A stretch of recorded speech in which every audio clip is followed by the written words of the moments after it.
प्रिय दर्शकों, जय सिया राम, जय श्री कृष्णा। आज शीश का दान देकर बर्बरिक से बने बाबा श्याम का शास्त्र सम्मत जो कहानी इतिहास है वह आप श्रवण कीजिए, सुनिए। वीर बर्बरिक की ये अमर गाथा कहानी इस प्रकार से है। बात महाभारत के समय की है।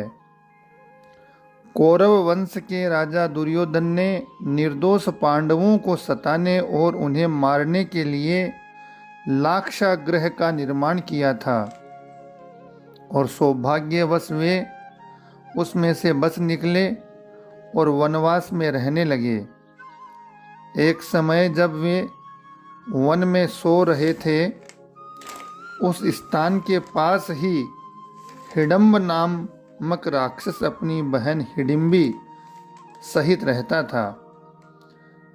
तब उनको मनुष्य अर्थात पांडवों की गंध आई, तो उन्हें देखकर ये राक्षस अपनी बहन से बोला, इन मनुष्यों को मारकर मेरे पास ले आओ।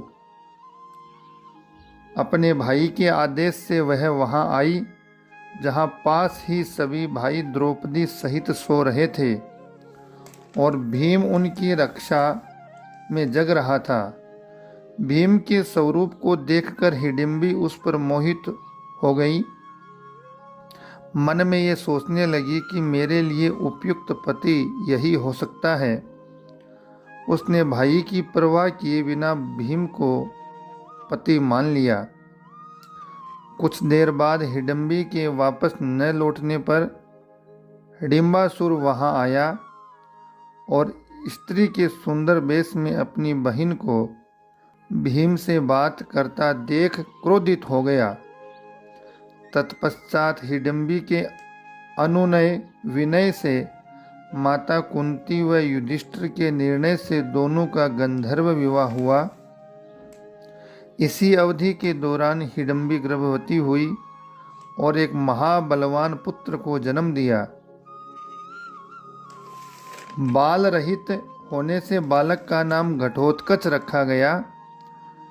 हिडिंबा ने कहा कि मेरा भीम के साथ रहने का समय समाप्त हो गया है और आवश्यकता होने पर पुनः मिलने के लिए कहकर अपने अभिष्ट स्थान पर चली गई।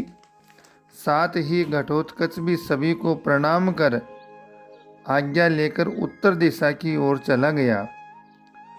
जल्द ही भगवान श्री कृष्ण के कहने पर मणिपुर में मुर दैत्य की लड़की कामकंटका से गंधर्व विवाह हुआ। वह कुछ समय व्यतीत होने के पश्चात उन्हें महान पराक्रमी पुत्र को जन्म दिया, जिसके शेर की भांति सुंदर केशों को देखकर उसका नाम बर्बरिक रखा गया। बल की प्राप्ति के लिए उसने देवियों की निरंतर आराधना कर और 3 लोकों में किसी में ऐसा दुर्लभ अतुलनीय बल का वरदान प्राप्त कर लिया। देवी माँ की कृपा से बर्बरिक को कुछ समय वहीं निवास करने के लिए कहा कि एक विजय नामक ब्राह्मण आएंगे, उनके संग में तुम्हारा अधिक कल्याण होगा। आज्ञानुसार बर्बरिक वहां रहने लगा।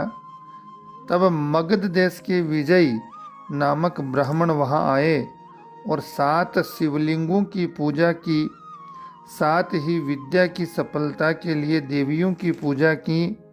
ब्राह्मण को सोपन में आकर कहा कि सिद्ध माता के सामने आंगन में साधना करो, बर्बरिक तुम्हारी सहायता करेगा।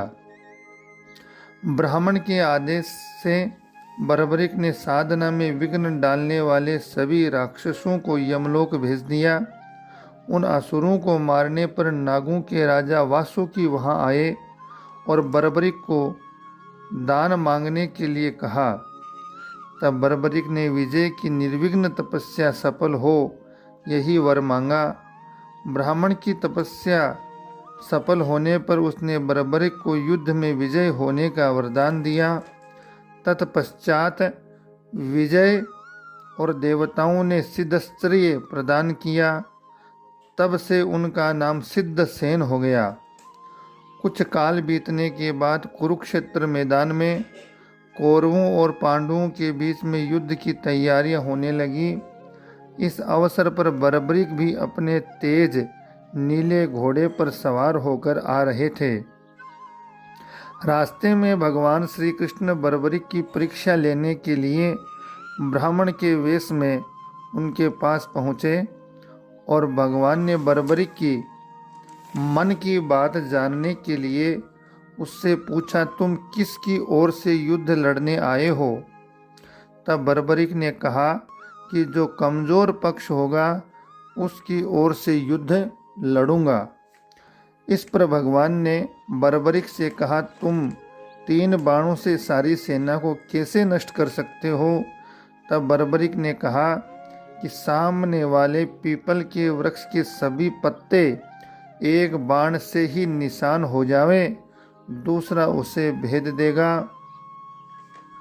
कृष्ण भगवान ने पैर के नीचे और मुट्ठी में इस प्रकार से 2 पत्ते छिपा लिए और देखते ही एक बाण से क्षण भर में सब पत्ते बिंद गए। तब श्री कृष्ण ने देखा, वास्तव में यह एक ही बार में सबको यमलोक भेज सकता है। तब ब्राह्मण बने श्री कृष्ण ने बर्बरिक से याचना की। तब बर्बरिक ने कहा, हे ब्राह्मण, क्या चाहते हो? तब श्री कृष्ण ने कहा कि क्या सबूत है? जो मैं मांगूंगा वह मुझे मिल जाएगा। इस बर्बरिक ने कहा, जब वचन की बात की है तो तुम प्राण भी मांगोगे तो मिल जाएंगे। ब्राह्मण के वेश में नटवर नागर बोले, मुझे तुम्हारा शीश का दान चाहिए। यह सुनकर बर्बरिक पहले तो स्तब्ध रह गए और बोले, मैं अपना वचन सहर्ष पूरा करूंगा, पर सत्य कहो, आप कौन हो? तब भगवान श्री कृष्ण ने अपना विराट स्वरूप बताते हुए कहा, मैंने ये सोचा कि यदि तुम युद्ध में भाग लोगे तो दोनों कुल पूर्णतया नष्ट हो जाएंगे। इस पर बर्बरिक ने कहा कि आप मेरा शीश का दान तो ले लीजिए, पर मेरी एक इच्छा है, मैं युद्ध को आखिर तक देख सकूं। तब भगवान ने कहा कि तुम्हारी ये इच्छा पूरी होगी। तब बर्बरिक ने अपना शीश धड़ से काट कर दे दिया। शीश को अमृत जड़ियों के सहारे पहाड़ के ऊंचे शिखर पीपल वृक्ष पर स्थापित कर दिया। 18 दिन तक चले युद्ध में पांडवों को विजय प्राप्त हुई, साथ ही उन्हें अपनी जीत पर घमंड हो गया। तब श्री कृष्ण भगवान उन सब को लेकर वहां पहुँचे जहां बर्बरिक का सिर स्थापित था।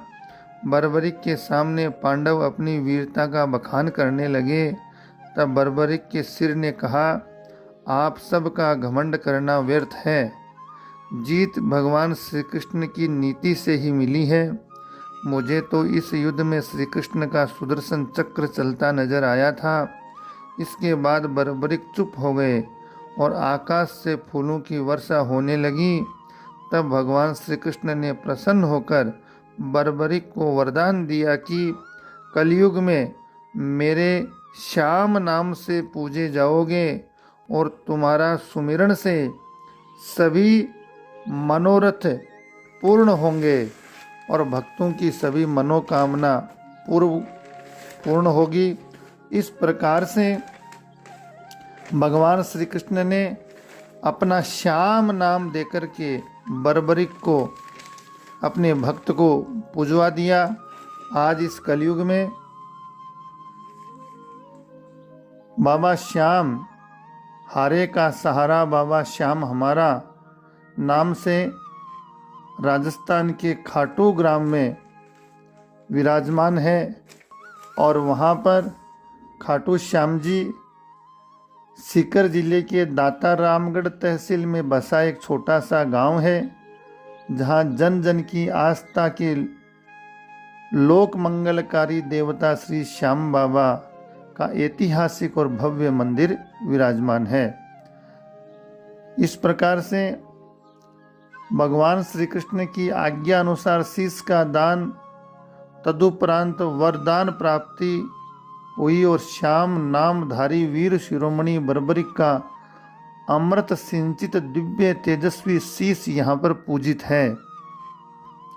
इस तीर्थ स्थल की ख्याति दिन दिनों रात चौगुनी बढ़ती जा रही है। यहाँ पर विशेष प्रकार से फाल्गुन शुक्ला एकादशी को सप्ताह व्यापी भारी मेला भरता है। प्रत्येक माह की शुक्ल पक्ष की एकादशी व द्वादशी को भी लाखों की संख्या में श्रद्धालु यहाँ पर आते हैं। बाबा श्याम के दरबार में सभी वर्ण, जाति और धर्म के लोग आते हैं। इस प्रकार से बाबा श्याम के दर पर जो भी भक्त पहुंचता है उन सब की मनोकामना पूर्ण होती है, मनोरथ इच्छाएं पूरी होती हैं, सभी कष्टों का निवारण होता है। एक लघु भारत सा यहाँ पर फाल्गुन के महीने में दिखाई देता है। इस प्रकार का यह वीर बर्बरिक का जो प्रसंग है यह मैंने आपको सुनाया, शास्त्र सम्मत वर्णन। आप सभी बाबा श्याम के दर्शन करने एक बार खाटू ग्राम में पहुंचकर और निश्चित ही वीर बर्बरिक जो बाबा श्याम के नाम से पूजित है, इस कलयुग में विशेष पूजा अर्चना, विशेष महात्म्य बताया गया है। आप सभी एक न एक बार जरूर दर्शन करने आए। बाबा को लख दातार भी कहा गया है। 3 बाणधारी बाबा की महिमा अनुपम है, शब्दों में बयान नहीं की जा सकती। वीडियो चैनल को लाइक शेयर सब्सक्राइब करें, घंटी के निशान को दबाएं। किसी भी प्रकार की त्रुटि रही है तो उसे क्षमा करें। आप सभी को जय सिया राम, जय श्री कृष्णा, जय श्री श्याम।